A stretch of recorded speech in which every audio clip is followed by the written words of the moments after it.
या प्रचारासाठी राज ठाकरे यांची आज भव्यदिव्य अशी ही सभा पार पडते आणि त्यासाठी राज ठाकरे कणकवलीत दाखल झालेले आहेत। मोठ्या प्रमाणात मनसैनिक असतील किंवा भाजपचे कार्यकर्ते असतील मोठ्या प्रमाणात इथे उपस्थित आहेत।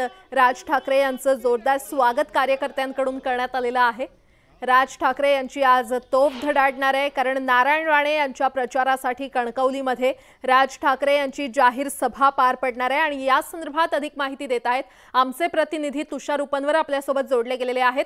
तुषार, साधारण 20 वर्षांनंतर नारायण राणे आणि राज ठाकरे एकाच व्यासपीठावर एका जाहीर सभेसाठी येत आहेत। राज ठाकरेंची आज तोफ धडाडणार आहे।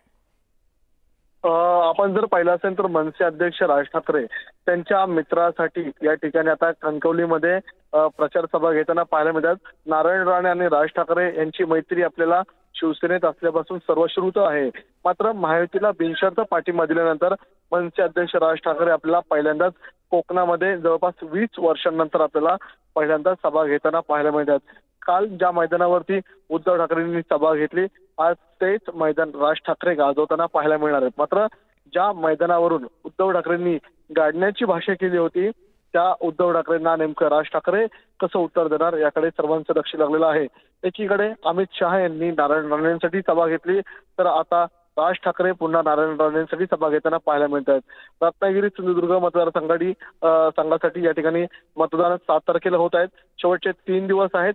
शेवटचे 3 दिवस हे निर्णायक दिवस आहेत आणि शेवटच्या 3ऱ्या दिवशीच आपल्याला राज ठाकरेंची सभा होते। त्यामुळे आज राज ठाकरे त्यांचे मित्र नारायण राणे यांच्यासाठी काय सभेतून बोलतात याकडे सर्वांचं लक्ष लागलेलं आहे।